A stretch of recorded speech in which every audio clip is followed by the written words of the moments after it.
Kita ke informasi lain, pemirsa. Menko Polhukam Mahfud MD mengklaim bakal ada tersangka dalam kasus dugaan penistaan agama yang menyeret pimpinan Ponpes Al Zaitun Panji Gumilang. Mahfud bahkan menyebut tersangka akan segera diumumkan polisi beberapa hari lagi. Akankah segala kontroversi Al Zaitun bakal berbuah status tersangka penistaan agama terhadap pimpinannya?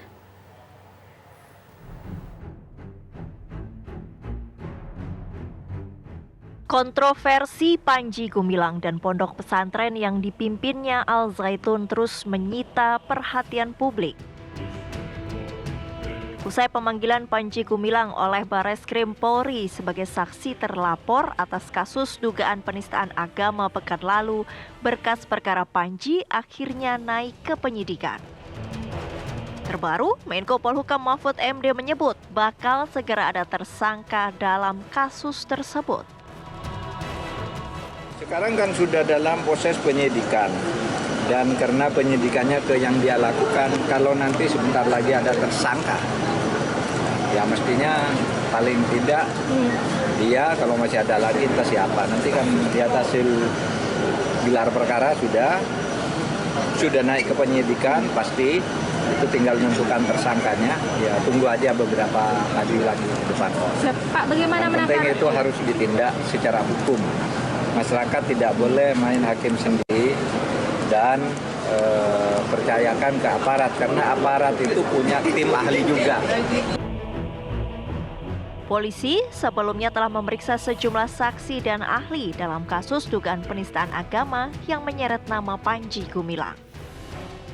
Kami sudah memeriksa 4 orang saksi, kemudian 5 orang ahli, dan juga terlapor. Ini sudah cukup untuk kami meyakini bahwa ada perbuatan pidana. Sederet kontroversi Al Zaitun memang menyedot perhatian. Sebut saja memperkenalkan salam Yahudi kepada santri hingga saf jemaah laki-laki dan perempuan bercampur serta berjarak. Sang pimpinan Panji Gumilang bahkan menyebut Al-Quran bukanlah kalam Allah. Lantas cukupkah segala kontroversi Al Zaitun melahirkan tersangka penistaan agama? Tim TV One mengabarkan. Sementara itu polisi menyatakan kasus penistaan agama yang dilakukan oleh Panji Gumilang naik ke tahap penyidikan. Ya, menurut mantan Kabareskrim Komjen Pol Purnawirawan Ito Sumardi, penyidik setidaknya melakukan 2 gelar perkara untuk menentukan apakah Panji Gumilang melakukan penistaan agama atau tidak. Dan berikut adalah pernyataan dari Komjen Pol Purnawirawan Ito Sumardi pada program Kabar Petang. Bahwa ada dugaan kuat memenuhi unsur-unsur pidana yang disangkakan, ya 156A, ya penistaan agama.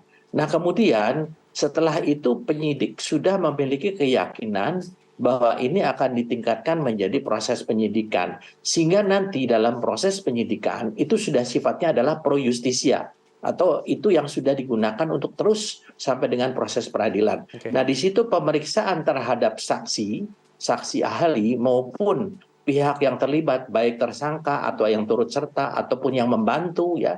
Nah itu semuanya adalah dasarnya pemeriksaannya adalah pro justisia, sehingga itu betul-betul mempunyai kekuatan hukum untuk bisa dilanjutkan ke pengadilan. Tadi disampaikan bahwa dalam proses penyelidikan, karena pihak pelapor juga menyertakan alat bukti berupa hardware, ya.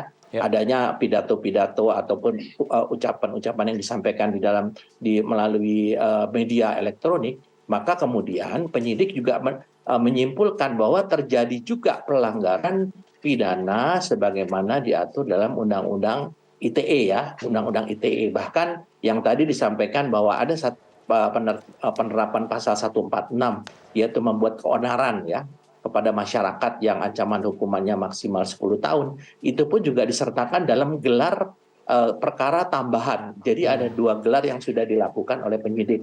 Jadi gelar pertama sudah dilakukan, kemudian dilakukan pendalaman, dilakukan gelar perkara tambahan, sehingga ada unsur-unsur pidana lain yang nanti akan menyertai unsur pidana pokok yang sudah namanya digelar, yaitu pasal 156A mengenai penistaan agama. Saya kira itu yang sudah dilakukan dan informasi yang saya terima dari teman-teman di Barreskrim.